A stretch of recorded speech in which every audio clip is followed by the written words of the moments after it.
A paz do Senhor, meu querido e amado irmão, minha querida irmã, do nosso devocional Sempre Pentecostal. Que alegria poder ter você aqui nesta outra semana para nós lermos a palavra de Deus. E hoje, terça-feira, nós estaremos lendo o livro de Salmos, capítulo 102. E nós estamos avançando neste livro, que é o maior livro da Bíblia Sagrada, este livro que é composto de 150 salmos, não é? Orações, hinos, poesias que mostram não somente a grandeza de Deus, que mostram a história do povo de Israel, que mostra a realeza do nosso Deus. E nós agradecemos ao Senhor porque nós temos este livro que é tão real para as nossas vidas. Ele se relaciona tanto com o nosso dia a dia, com aquilo que nós passamos. E hoje nós estaremos lendo o capítulo 102, que exatamente fala isso.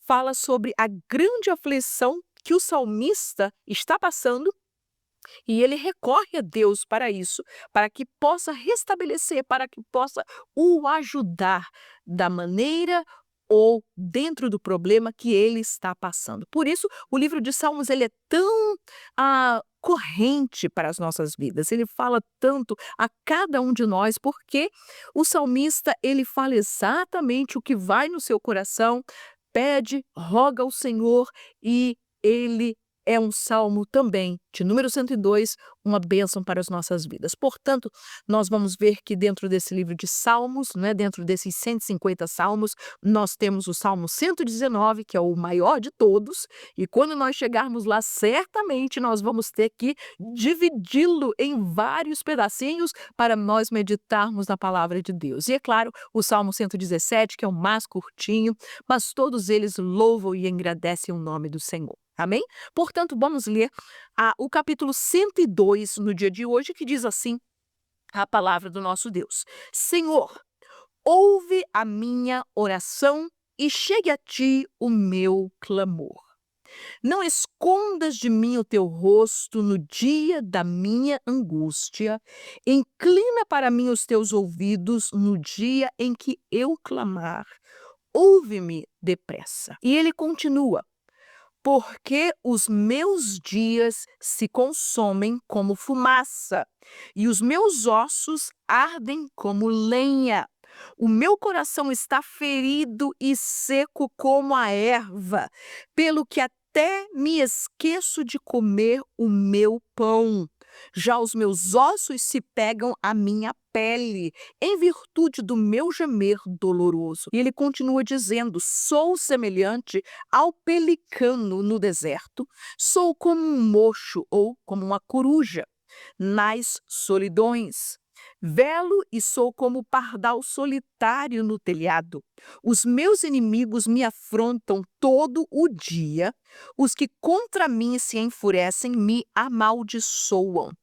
Pois tenho comido cinza como pão e misturado com lágrimas a minha bebida, por causa da tua ira e da tua indignação, pois tu levantaste e me arremessaste. Os meus dias são como a sombra que declina, e como a erva me vou secando. Mas tu, Senhor, permanecerás para sempre, e a tua memória de geração em geração. Tu te levantarás e terás piedade de Sião, pois o tempo de te compadeceres dela, o tempo determinado, já chegou. Porque os teus servos têm prazer nas suas pedras e se compadecem no seu pó. Então as nações temerão o nome do Senhor e todos os reis da terra a sua glória.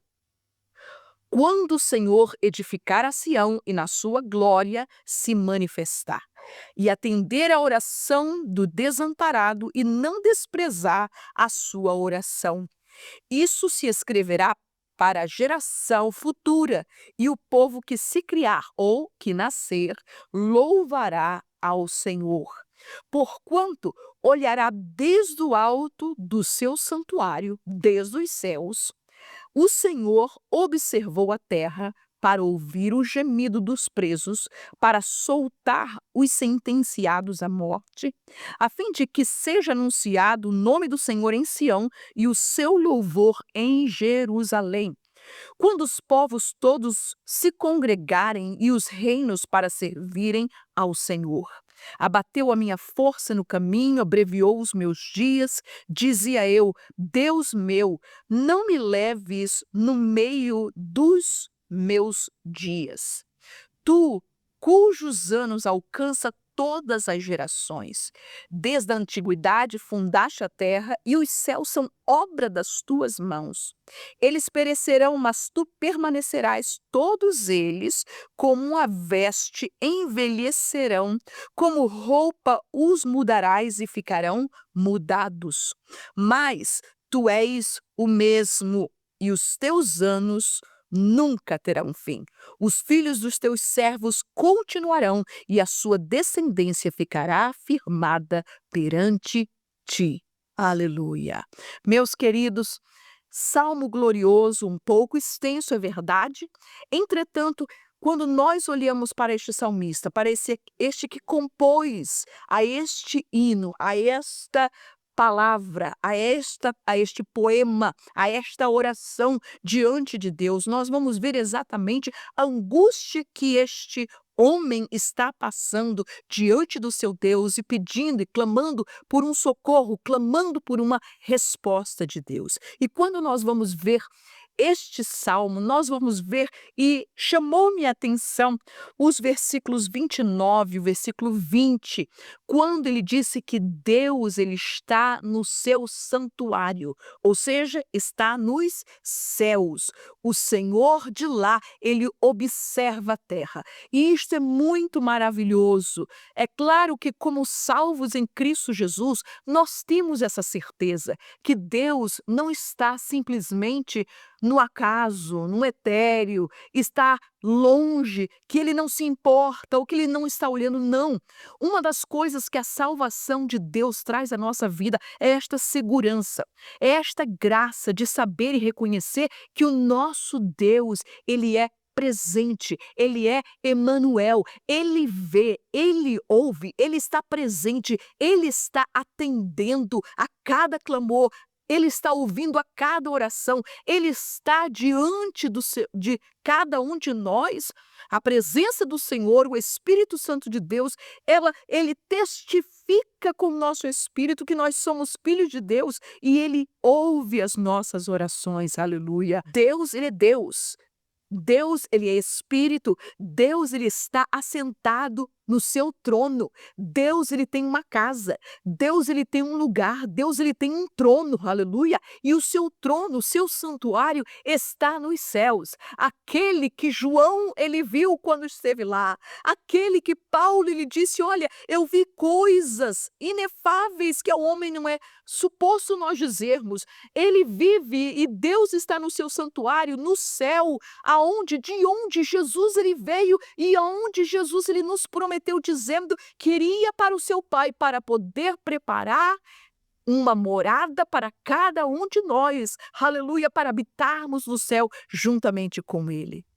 Mas nós vamos ver também que, em segundo lugar, não somente Deus ele mora nos céus, mas a Bíblia diz de que Deus ele ouve o gemido dos presos, aleluia. Seja ele preso fisicamente, aqueles que estão em prisões hoje, em cadeias, em sentenças que estão cumprindo, que estão ali, mas quiçá deles estão ali orando, eles aceitaram a Jesus, eles estão buscando a Deus por causa da sua situação, e não pense que Deus está simplesmente fora do alcance dessas pessoas. Não, Deus está ouvindo, ele diz, Deus, ele ouve o gemido do preso, não somente das prisões físicas, das prisões emocionais. Quantas pessoas estão presas emocionalmente, aleluia, e estão em cadeias, estão em relacionamentos, estão em situações que estão emocionalmente presos, que pensam que não pode sair daquela situação. O nosso Deus, a Bíblia diz, o salmista, ele fala, Deus está nos seus santos céus e ele está ouvindo, ele está observando, ele está ouvindo o gemido do preso, mas não somente em prisões físicas, prisões emocionais, mas prisões espirituais também. E quando eu falo de prisão espiritual, me faz lembrar na Bíblia Sagrada aquele homem chamado, não é? Ele não tem nome, ele é simplesmente chamado o Gadareno, aquele que tinha legiões de demônios, mas que entretanto Jesus atravessou o mar da Galileia e foi ter com aquele homem. Quando ele se depara diante de Jesus, preso não somente em grilhões, preso por demônios, o Senhor Jesus levou aquele homem à liberdade espiritual. E cada um de nós um dia, é verdade que nós nem todos estávamos endemoniados, mas todos estávamos mortos espiritualmente, estávamos em alguma cadeia espiritual e quando aceitamos a Jesus, esta cadeia foi solta, foi livre, foi arrebentada. Deus quebrou os grilhões e nós fomos libertos pelo sangue de Jesus. Mas não somente isso, a Bíblia nos fala que Deus também está nos seus santos céus, observando na terra e ouvindo não somente o gemido dos presos, mas também para soltar os sentenciados à morte, aqueles que estão sentenciados à morte física.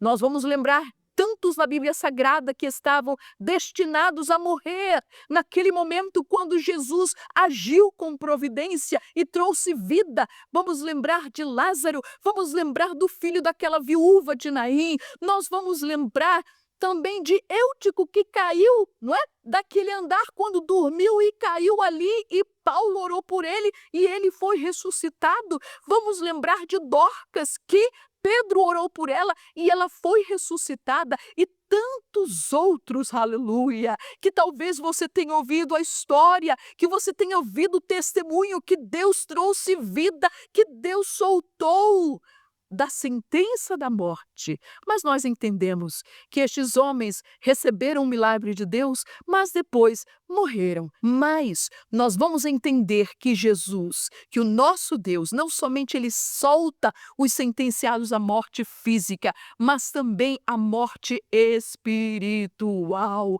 Oh, aleluia! Ele veio para desfazer as obras de Satanás. Ele veio para trazer vida e vida com abundância. Ele veio para fazer com que o nosso coração, o nosso espírito pudesse novamente bater, que o nosso espírito pudesse novamente ter vida. Fomos regenerados, aleluia. Ele soltou-nos da sentença da morte no dia em que nós aceitamos a Ele como nosso Salvador. Mas não somente isso, Jesus, ele livra da sentença, ele solta da sentença da morte, não somente a morte física, a morte espiritual, mas a morte eterna, ou seja, a separação eterna de Deus. Oh, meus queridos, não existe coisa e presente mais belo que o Senhor tenha dado às nossas vidas que recebermos a vida eterna. Jesus, ele veio, Deus entregou o seu Filho, não somente para nos salvar da condenação do pecado, não somente para nos livrar do peso do pecado, da morte física, da morte espiritual, mas da morte eterna. E é verdade, nós podemos chegar a morrer, nós podemos chegar a falecer, mas se nosso nome está escrito no livro da vida, ou quando a trombeta tocar, nós seremos arrebatados e aqueles que morreram em Cristo ressuscitarão primeiro para se encontrar conosco nos ares e entrarmos na nossa morada eterna que o nosso Deus preparou para nós. O nosso Deus está sentado no céu, no seu santuário, observando aqui na terra, para ouvir o gemido dos presos, para soltar os sentenciados à morte. forte, aleluia. E glória a Deus, porque o salmista, ele também louva a Deus neste salmo, em primeiro lugar, por Deus ser inabalável, ou seja, nada pode abalar o nosso Deus, aleluia. Ele é o pêndulo, ele é a rocha firme, ele é a torre forte, ele não se abala. Bem-aventurado aqueles que confiam no Senhor, porque serão como os montes de Sião, que não se abala, mas permanece para sempre. Mas o salmista louva a Deus por Deus ser imutável. Versículo 27 ele diz: mas tu és o mesmo, Deus ele não muda, o mundo passa, os amigos passam, os homens passam, os governos passam, mas aquele que crer no Senhor, aquele que confia no Senhor, aleluia, sabe que o nosso Deus, ele não muda, ele é o mesmo ontem, hoje e eternamente, aleluia, para sempre. Mas o salmista louva Deus ainda por Deus ser o Deus eterno, aleluia. Ele disse: os teus anos nunca terão fim. O nosso Deus é o Deus eterno. Ele não tem princípio, ele não tem fim. Ele é o alfa, ele é o ômega, ele é o princípio, ele é o primeiro, ele é o derradeiro, ele é o último, aleluia. Antes que todas as coisas existissem, o nosso Deus já era Deus. Ele ainda está sentado no seu trono e faz tudo aquilo que lhe apraz. Oh, meus queridos e amados irmãos, que maravilhoso nós podermos confiar como o salmista confiou, que pôde elevar a sua voz a Deus e dizer: Senhor, ouve-me, eu te peço, porque nós sabemos que Ele está nos céus, mas os seus olhos, Ele está observando a terra para ouvir o gemido, para soltar os sentenciados e para dar graça a cada um de nós que já conhecemos que Ele é inabalável, Ele é imutável e Ele é eterno. Assim que o Senhor Jesus te abençoe poderosamente, em nome de Jesus. Amém.